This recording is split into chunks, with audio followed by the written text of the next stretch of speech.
Saya ingin ta'aruf dulu, memperkenalkan diri. Nama saya Ruzhanul Ulum. Dari bahasa Arab, maklum bapak saya kiai, kakek saya kiai, adik-adik saya kiai semua, mamang-mamang saya kiai semua. Cuma saya yang belok dari perjuangan keluarga saya. Fraksi PKB mendesak pemerintah Provinsi Jawa Barat untuk tidak Rp1 pun memotong bantuan hibah pesantren. Nama Ruzhanul Ulum, mantan wakil gubernur Jawa Barat yang adalah wakilnya Bapak Ridwan Kamil, kali ini kembali viral ya, karena isu dana hibah diangkat lagi. Teman-teman, masih ingat kan dengan Ruzhanul Ulum yang terkena banyak kasus, terutama kasus kucuran dana hibah ke yayasannya sebesar 45 miliar. Dan bukan hanya kasus itu, ada beberapa kasus gitu. Ruzhanul Ulum yang dikenal atau membrandingkan diri sebagai agamis anak kiai gitu loh, lahir dari pesantren, tapi korupsi lah gitu. Tapi terkena kasus beberapa isu ya. Salah satunya adalah dana hibah ini, kucuran dana hibah sebesar 45 miliar ke yayasan keluarga gitu. Ini zaman RK, saya ingatkan. Ya, ini zaman RK. Dan Ruzhanul Ulum ini adalah wakil gubernur Jabar dulunya. Sekarang ada DPRD dari fraksi PKB yang juga kita kenal. PKB adalah partainya Caimin, ketua umumnya, yang memang lahir dari pesantren-pesantren lah. Ya, meminta kepada Kang Deddy Mulyadi untuk menggembalikan dana hibah. Apa mereka itu ingin juga seperti Ruzhanul Ulum ini, teman-teman? Coba kita simak penjelasannya atau komentar-komentarnya dari beberapa pihak ini, teman-teman ya. Silahkan. Saya ingin ta'aruf dulu, memperkenalkan diri. Nama saya Ruzhanul Ulum. Dari bahasa Arab, maklum bapak saya kiai, kakek saya kiai, adik-adik saya kiai semua, mamang-mamang saya kiai semua. Cuma saya yang belok dari perjuangan keluarga saya. Awalnya saya dimarahin sama kakek saya, tidak boleh sekolah, tidak boleh masuk politik dan yang lainnya. Tetapi saya sedang berhadapan dengan kakek saya, aki kunaon atuh, saya dilarang sekolah, saya dilarang politik. Kakek saya menjelaskan ini. Oh, kalau begitu insya Allah saya tidak akan mengkhianati amanat kakek saya di saat saya sekolah, di saat saya masuk ke dunia politik. Pesantren besar dapat miliaran tiap tahun, tapi pesantren kecil harus muter proposal kemana-mana. Umat Islam yang adil harusnya malu lihat ini. Yang lebih miris, pesantren besar dapat hibah miliaran, tapi santri tetap bayar mahal. Sementara di pesantren kecil, santrinya disuruh bayar seikhlasnya. Sampai ada yang tidak bayar, tapi kiainya masih ikhlas menerimanya. Itulah yang saya bayangkan saat Kang Deddy Mulyadi membuka data hibah Provinsi Jawa Barat. Ternyata, dana miliaran bukan cuma turun sekali, tapi bisa berulang-ulang ke lembaga yang sama. Sementara pesantren yang kecil di kampung-kampung yang cuma punya dinding kayu dan karpet bekas tidak pernah masuk dalam daftar penerima. Dan yang paling menyakitkan, tokoh-tokoh besar yang memimpin pesantren-pesantren elit itu diam. Tidak bicara soal keadilan. Tidak mengajak yang kecil ikut tumbuh. Tidak membuka panggung untuk yang di bawah. Katanya ukhuwah. Katanya umat.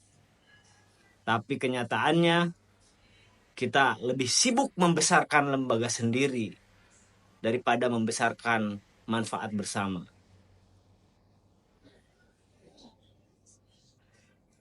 Jangan bangga bangun menara yang megah kalau di sekitarnya ada masjid kecil yang roboh pelan-pelan tanpa bantuan.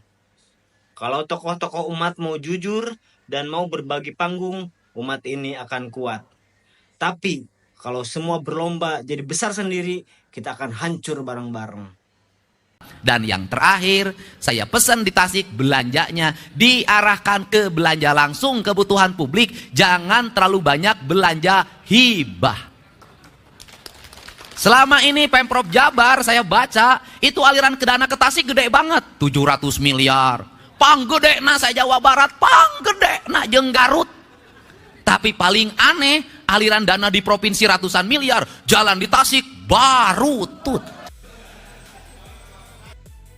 Fraksi PKB mendesak pemerintah Provinsi Jawa Barat untuk tidak satu rupiah pun memotong bantuan hibah pesantren, termasuk bantuan-bantuan yang lainnya yang ada di dalam Perda Pesantren.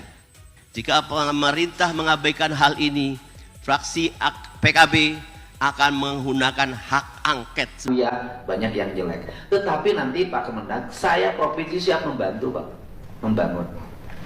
Problemnya apa sih Kang Didi hari ini? Agak nahan dana hibah untuk itu. Mesti perlu diomongkan lah. Kita tahu apa yang terjadi. Gitu loh. Pertama, yang menerima itu juga Pak. Yang yayasannya berkembang yang punya akses politik. Yang yayasannya berkembang yang punya akses terhadap gubernur. Ustadz di Lemur anu teboga akses politik, tidak punya akses terhadap gubernur, teu kabagean Pak.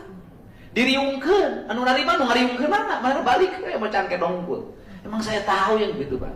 Sampai Pak saya bukain Pak. Bikin yayasan palsu Pak di Jawa Barat.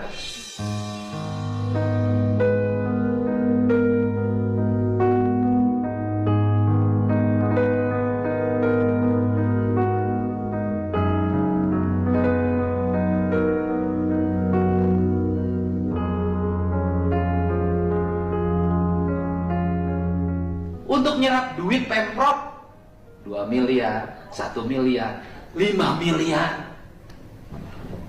Makanya saya stop dulu. Saya mau bikin rasionalisasi. Saya minta nanti data Kemenag, berapa madrasah yang harus dibangun, yang jelas siswanya ada, dibutuhkan di wilayahnya, Pemprov siap membangun Pak.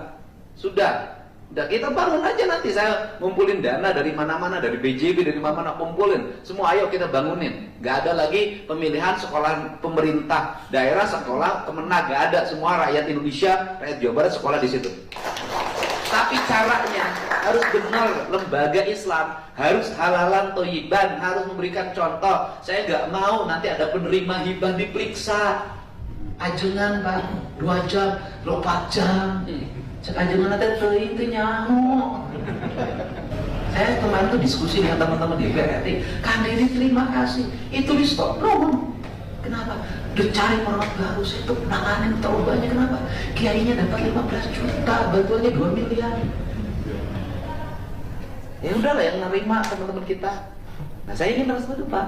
Kalau nggak motor itu Pak. Saking pusing karena yayasannya sudah sering dapat. Bikin yayasan baru mau saya buka. Yayasan baru Pak, nggak terverifikasi.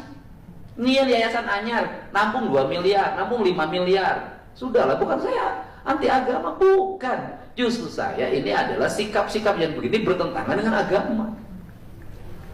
Di Garut, itu nyampe berapa Garut tuh bantuan ke yayasan? Ada sekitar 200 hampir tuh 300 miliar. Garut tuh sampai 500 miliar Pak. Bantuan untuk yayasan. Ada satu yayasan 5 miliar Pak. Bikin yayasan langsung dapat 5 miliar. Aisyah Nawiyah narugruk. Kan saya ingin besar. Kalau mungkin gubernur yang lain nggak berani menghadapi, saya berani Pak. Udah nggak ada masalah. Dicaci maki, dibenci terserah, diomongin mangga. Yang penting saya ini merubah sistem. Saya nggak mau uang Jawa Barat hanya dinikmati oleh beberapa orang itu juga. Ada satu pesantren nerima 50 miliar Pak. Mau saya sebutin? 50 Pak, ngomong atas nama Islam, atas nama agama. Padahal kan kalau dia seorang tokoh, jangan dinikmati oleh yayasan dia dong. Tuh, bere tuh Ustadz Bladi tuh bangunkan madrasahnya 500 juta, 500 juta. Seneng ya sekarang. Ini saya bukain Pak. Makanya saya hari ini close dulu. Kemarin waktu ngabahas dana hibah aya nu ameknya na komenan rupiah nama ieu pangersa lah. Dan ningal foto profil nama siga ulama lah, kiai gitu Ustad. Namina kian akunna kian santang muda, eusina kieu ya sok sanaos rada ngetikna rada bingung ya macana. SH sok-sok pangewa eta teh kaawonan da pada apa lain Bapak bungkul nu terang teh Bapak puntennya. Apan Pak aya amar ma'ruf nahi mungkar pami terang mah nah atuh bapak cicing wae ongkoh bapak terang terus nah aya nu nyarios bapak kalah teu satuju bawa-bawa abdi wajar pami abdi janten suudon aya kecurigaan bawa-bawa bapak salah sahiji nu kabagean nya wajar pami abdi suudon punten terus saur bapak karunya anak mah ka bapak ayeuna tos nyarios asa pangbenerna demi konten duit teu sabaraha nyarita-nyarita dulur maneh hatur nuhun Pak tos dipi karunya nya ngan abdi ge karunya ka masyarakat Jawa Barat Pak ulah di barobodo wae artos rakyat ulah di awur-awur teu puguh jang nu penting aya nu penting BPJS teu dibayar terus apa abdi mah sanes usaha tina ngonten Pak abdi mah tukang tani ngan pirajenan we kali-kali aya nu teu kahartos sok hoyong nyarios wajar da kedaulatan tertinggi aya di tangan rakyat da abdi mah rakyat nya Pak hapunten ayeuna pami saur bapak pada dulur urang silih ingetan sakitu we. Oke teman-teman, di sini saya akan membacakan apa sih isu yang pernah menyeret nama Ruzhanul Ulum ini ya sebagai mantan wakil gubernur Jawa Barat. Oke, yang pertama dugaan korupsi penempatan dana iklan Bank BJB. Komisi Pemberantasan Korupsi mengusut kasus dugaan korupsi pengadaan dana iklan pada Bank BJB 2021-2023 yang diperkirakan merugikan negara ratusan miliar. Tuh yang pertama. Yang kedua, isu dugaan penyalahgunaan dana hibah. Nama yayasan miliknya Yayasan Perguruan Ar-Ruzhan sempat diterpa isu mengenai dugaan penyalahgunaan atau pengelolaan dana hibah di daerah Jawa Barat yang ramai disorot publik. Laporan lama dugaan penipuan proyek. Ya. Jadi, tapi saya ingin fokus pada kucuran dana hibah Pemprov Jabar ke Yayasan Keluarga sebesar 45 miliar. Bayangkan 45 miliar boy, itu angka yang sangat besar sekali. Konteksnya adalah evaluasi yang dilakukan oleh pemerintah Provinsi Jawa Barat terhadap tata kelola dan efektivitas penyaluran dana hibah ke lembaga atau pesantren. Temuan Biro Kesra Jabar terungkap bahwa yayasan pendidikan yang terafiliasi dengan keluarga UU Ruzhanul Ulum ya di Tasikmalaya menerima kucuran dana hibah dari Pemprov Jabar dengan akumulasi mencapai sekitar 45 miliar selama kurun waktu 2020 sampai 2024. Bayangkan jika 45 miliar itu di stop ya dan direlokasi, digunakan, dialihkan untuk hal-hal yang lebih manfaat ketimbang mengucur ke pesantren yang saya kira semua sudah tahu yang menikmati hanya keluarga yang punya pesantren itu, ya kan? 45 miliar itu pos, angka yang sangat besar sekali. Wow, itu bisa bangun jalan, itu bisa memperbaiki beberapa sekolah yang ada di Jawa Barat, itu loh. Dan ada banyak kasus lagi nih teman-teman. Dan kenapa ketika saat itu terjadi korupsi besar-besaran, terjadi pemborosan anggaran termasuk Al-Jabar itu, mereka para penyinyir Kang Deddy Mulyadi itu diam-diam saja. Dan kenapa DPRD Jabar dari fraksi PKB yang mana salah satu adalah Maulana Yusuf itu sampai sekarang masih mendesak Kang Deddy Mulyadi gitu. Apa mereka itu haus banget gitu akan dana hibah ini? Apa mereka itu kelaparan gitu loh. Ya mungkin itu saja. Hadanallahu wa iyyakum ajma'in. Wassalamualaikum warahmatullahi wabarakatuh.